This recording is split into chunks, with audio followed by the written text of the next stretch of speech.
تو یہ کام حضرت جی مولانا یوسف صاحب رحمۃ اللہ علیہ جو اس وقت کے نوجوان عالم دین تھے اور حضرت شیخ زکریہ رحمۃ اللہ علیہ کے شاگرد رشید تھے اور اپنے وقت کے بڑے محدث بھی تھے. ایسا نہیں ہے کہ حضرت جی مولانا یوسف صاحب رحمۃ اللہ علیہ جو ہے وہ دعوت و تبلیغ کے کام کے اعتبار سے اس محنت کے ذمہ دار تھے. بعد میں جب ذمہ دار بنے حضرت جی مولانا الیاس صاحب رحمۃ اللہ علیہ کے بعد تو صرف وہ داعی تھے یا ایک عام مبلغ تھے، ایسا نہیں تھا. وہ بہت بڑے جید عالم دین تھے.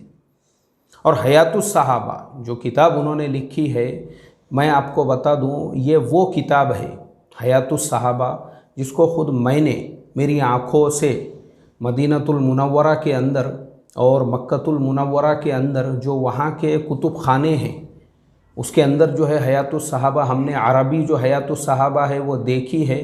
اور ایک عرب عالم دین نے حیات الصحابہ کے تعلق سے یہ کہا تھا کہ صحابہ اکرام کی زندگیوں کے اوپر ابھی تک جتنی بھی کتابیں لکھی جا چکی ہیں، جتنی بھی کتابیں صحابہ کی زندگیوں پر، تو اکثر کتابوں کی جو ترتیب ہے وہ یہ ہے کہ ایک صحابی کا نام آتا ہے، اس کے بعد میں وہ صحابی کی پوری زندگی آتی ہے. لیکن حیات الصحابہ ایک ایسی واحد کتاب ہے پوری دنیا میں جو صحابہ کے زندگیوں پر اس ترتیب سے لکھی گئی ہے کہ ایک عنوان باندھا گیا صحابہ اکرام کی دین کی خاطر محنت و مشقت، اور پھر اسی عنوان کے تحت میں کئی صحابہ کے واقعات کو ایک جگہ پر جمع کیا گیا. صحابہ اکرام کی ہجرت، تو پھر ہجرت کے عنوان پر کئی صحابہ کے جو ہے واقعات کو وہاں پہ جمع کیا گیا. یہ خصوصیت ہے حیات الصحابہ کی پوری دنیا میں، کیونکہ حیات الصحابہ اوریجنل جو ہے وہ عربی میں ہے. یہ ہم کو معلوم ہونا چاہیے. اوریجنل حیات الصحابہ جو حضرت جی مولانا یوسف صاحب رحمۃ اللہ علیہ نے لکھے تھے وہ عربی میں تھی. اسی طریقے سے یہ بھی جو منتخب احادیث ہے، اوریجنل منتخب احادیث جو ہے یہ بھی عربی میں تھی. اور اس کو بھی اسی لیے لکھا گیا تھا کہ جو عرب دعوت کی مبارک محنت کے اندر جو لگنے والے اور جو عرب علاقوں کے اندر بھی دعوت کی مبارک محنت شروع ہو چکی تھی، تو ان عربوں کے تعلیم کے لیے ایسی مستند اور مدلل کتاب ہو جس کے اندر ساری حدیثوں کو حوالوں کے ساتھ میں ایک جگہ پہ جمع کیا گیا ہو. تو اسی لیے حضرت جی مولانا یوسف صاحب رحمۃ اللہ علیہ نے حیات الصحابہ وہ لکھی، اور حضرت مولانا علی میاں صاحب رحمۃ اللہ علیہ جو دنیا کے پائے کے بڑے علماء میں شمار ہوتے ہیں، سارے عرب علماء اپنا سر ادب کے ساتھ میں ان کے آگے جھکا دیتے ہیں. وہ مقام اور مرتبہ تھا حضرت مولانا علی میاں صاحب رحمۃ اللہ علیہ کا. تو انہوں نے جو ہے حیات الصحابہ کا مقدمہ لکھا، منتخب احادیث کا مقدمہ بھی انہوں نے ہی لکھا ہوا ہے. اور اسی طریقے سے فضائل اعمال کے شروع میں بھی اگر آپ دیکھو گے تو بھی آپ کو حضرت مولانا علی میاں صاحب رحمۃ اللہ علیہ کی جو دینی دعوت ہے اسی کے عنوان سے ان کا مقدمہ لکھا ہوا ملے گا. بہرحال یہ ساری تفاصیل میں نے اس لیے بیان کی تاکہ آپ کے دلوں میں یہ عظمت پیدا ہو کہ جو منتخب احادیث، جس کتاب کو ہم اپنے مسجدوں کے ممبروں پر دیکھتے ہیں، ہمارے یہاں پہ عام طور پر تعلیم ہوتی ہے، یہ کوئی چھوٹی کتاب نہیں ہے. یہ اللہ کے نبی صلی اللہ علیہ وسلم کی وہ احادیث ہے جن کو بڑی محنت اور مشقت سے جب حضرت جی مولانا یوسف صاحب رحمۃ اللہ علیہ نے جمع کر دیا، اس کے بعد میں پھر ان کا وصال ہو گیا. عربی کے اندر تو یہ موجود تھی. پھر ہمارے ابھی کے جو حضرت جی ہے، حضرت جی مولانا سعد صاحب نے علماء کی ایک جماعت کو اپنے ساتھ لے کر، وہ علماء کی جماعت نے صبح سے شام تک محنت کی، مشقت کی، اور سب نے مل کر اس کتاب کو عربی سے اردو کے اندر اس کا ترجمہ کیا.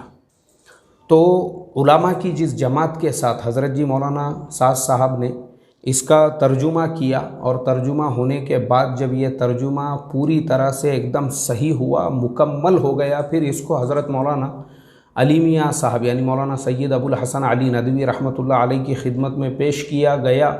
انہوں نے اس کی جو ہے کیا کہیں گے، اس کا جو مسودہ تھا اس کو پڑھا. اس کے بعد پھر اس کا بھی مقدمہ انہوں نے ہی لکھا، اور پھر اس کے بعد میں یہ کتاب منتخب احادیث جو حضرت جی مولانا الیاس صاحب رحمۃ اللہ علیہ کی گزارش پر حضرت جی مولانا یوسف صاحب رحمۃ اللہ علیہ نے احادیث کو جمع کیا تھا، اور حضرت جی مولانا سعد صاحب کی نگرانی میں جس کا ترجمہ مکمل ہوا اور جو آج ہمارے سامنے ہے، یہ منتخب احادیث وہ کتاب ہے۔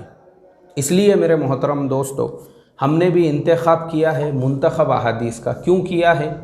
اس لیے کیا ہے کیونکہ ہمارے اصلاح معاشرہ کے ساتھ میں صرف ہمارے دعوت و تبلیغ کا کام کرنے والے لوگ ہی نہیں جڑے ہوئے ہیں، بلکہ مسلمانوں کی کئی جماعتیں، مسلمانوں کے کئی تحریکیں، مسلمانوں کی کئی تنظیمیں، الگ الگ خیالات کے، الگ الگ مسالک کے، الگ الگ نظریات کے لوگ ہمارے ساتھ میں جڑے ہوئے ہیں۔ اس لیے منتخب احادیث وہ کتاب ہے جس کے اندر صرف احادیث جمع ہیں اور احادیث کے نیچے ان کے حوالے ہیں۔ تو انشاءاللہ ہم حدیث، اس کا حوالہ اور ہر کتاب میں سے روزانہ ایک ایک حدیث پڑھیں گے۔ آج پہلا دن تھا، اس لیے ہم نے آپ کو شروع میں یہ ساری تفاصیل، یہ سارے ڈیٹیلز بیان کیے۔ یہ آپ کو بھی یاد رہنا چاہیے کہ جس کتاب کی آپ تعلیم سن رہے ہو وہ کتاب کون سی ہے، کس کے کیا کہیں گے اسے، کس کے گزارش کے اوپر اس کتاب کو حضرت جی مولانا یوسف صاحب رحمۃ اللہ علیہ نے جمع کیا، اور پھر کس نے ان کا ترجمہ، یہ سب پتہ ہونا چاہیے آپ کو۔ اللہ تبارک و تعالیٰ سے دعا کرتا ہوں، اللہ تبارک و تعالیٰ جب تک یہ حالات درست نہیں ہو جاتے ہیں، ہم کو پابندی، اہتمام کے ساتھ روزانہ اس کی تعلیم کرنے کی، اور تعلیم کو پورے ادب اور احترام کے ساتھ میں، پورے دھیان سے، توجہ کے ساتھ میں سننے کی بھی توفیق عطا فرمائیں۔ السلام علیکم ورحمۃ اللہ وبرکاتہ۔ اب ہم تعلیم شروع کرتے ہیں۔ بسم اللہ الرحمن الرحیم۔ کلمہ طیبہ، ایمان۔ ایمان لغت میں کسی کی بات کو کسی کے اعتماد پر یقینی طور سے مان لینے کا نام ہے، اور دین کی خاص اصطلاح میں اللہ کے نبی صلی اللہ علیہ وسلم کی خبر کو بغیر مشاہدے کے محض رسول صلی اللہ علیہ وسلم کے اعتماد پر یقینی طور سے مان لینے کا نام ایمان ہے۔ اب قرآن پاک کی آیتیں، سب سے پہلے جو ہے قرآن پاک کی آیتوں سے جہاں جہاں پر بھی ایمان کا تذکرہ ہے، ان آیتوں کو یہاں پہ جمع کیا گیا ہے۔ اعوذ باللہ من الشیطان الرجیم، بسم اللہ الرحمن الرحیم۔ وما ارسلنا من قبلک من رسول الا نوحی الیہ انہ لا الہ الا انا فاعبدون۔ اللہ تبارک و تعالی نے رسول اللہ صلی اللہ علیہ وسلم سے ارشاد فرمایا، اور ہم نے آپ سے پہلے کوئی ایسا پیغمبر نہیں بھیجا جس کے پاس ہم نے یہ وحی نہ بھیجی ہو کہ میرے سوا کوئی معبود نہیں، اس لیے میری ہی عبادت کرو۔ اور دوسری جگہ قرآن پاک میں اللہ تعالیٰ نے فرمایا ہے، اعوذ باللہ من الشیطان الرجیم، انما المؤمنون الذین اذا ذکر اللہ وجلت قلوبهم واذا تلیت علیہم آیاتہ زادتہم ایمانا وعلی ربہم یتوکلون۔ اللہ تبارک و تعالیٰ کا ارشاد ہے، ایمان والے تو وہی ہے جب اللہ تعالیٰ کا نام لیا جاتا ہے تو ان کے دل ڈر جاتے ہیں، اور جب اللہ تعالیٰ کی آیتیں ان کو پڑھ کر سنائی جاتی ہے تو وہ ان آیتوں کے ایمان کو قوی تر کر دیتی ہے، اور وہ اپنے رب ہی پر توکل کرتے ہیں۔ اب ہم پڑھیں گے کلمہ طیبہ سے نماز کا جو حصہ ہے۔ بسم اللہ الرحمن الرحیم۔ اللہ تعالیٰ کی قدرت سے براہ راست استفادے کے لیے اللہ رب العزت کے اوامر کو حضرت محمد صلی اللہ علیہ وسلم کے طریقے پر پورا کرنے میں سب سے اہم اور بنیادی عمل نماز ہے۔ نماز کے بارے میں قرآن پاک میں جو آیت اللہ نے نازل کی ہے، اعوذ باللہ من الشیطان الرجیم،